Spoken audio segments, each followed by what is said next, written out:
Depuis l'abrogation de l'arrêt qui garantissait le droit à l'IVG il y a 2 ans, une vingtaine d'États ont interdit ou gravement restreint l'accès à l'avortement.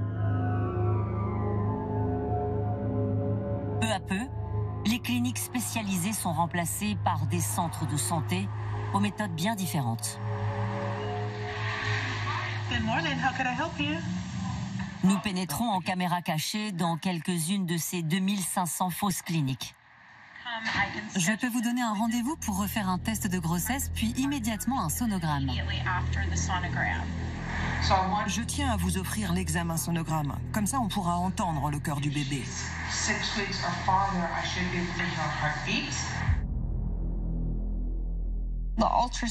Faire écouter les battements du cœur du fœtus dès le début de la grossesse, ça peut être très cruel.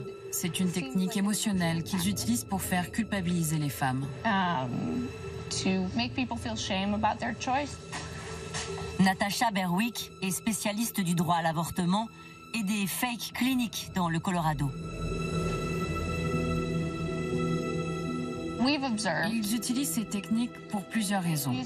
1, ils veulent faire croire qu'il s'agit de véritables centres de santé, alors qu'il n'y a jamais d'infirmière ni de médecin. 2, pour que les femmes aient honte d'avoir eu des rapports sexuels pour ensuite vouloir avorter. Cette pièce est remplie de vêtements et de jouets pour enfants que les gens ont donnés à notre centre. Tout ça, c'est pour vous. C'est pour vous aider.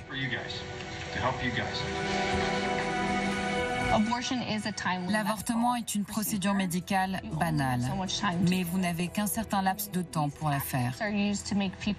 Ces fausses cliniques font tout pour que vous repoussiez votre décision au-delà du délai légal. C'est assez effrayant, car même si vous êtes sûr de votre choix, on vous pousse à changer d'avis en utilisant tous les stratagèmes possibles. Les effets secondaires après un avortement peuvent être très dangereux. Tout est expliqué dans ce document. Cette brochure présente les prétendus risques liés à l'avortement. Décès, troubles mentaux, infertilité ou encore cancer du sein. Vous allez énormément souffrir et perdre beaucoup de sang, même en prenant le comprimé.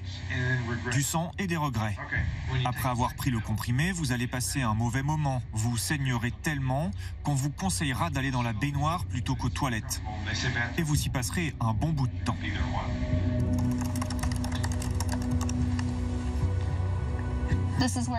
Ici, ils indiquent encore d'autres soi-disant effets secondaires. Troubles alimentaires, pensées suicidaires. C'est scandaleux d'écrire cela, car c'est totalement faux. Bien sûr, cela peut arriver à certaines femmes. Mais prétendre que ce sont des symptômes consécutifs à un avortement, c'est vraiment très inquiétant.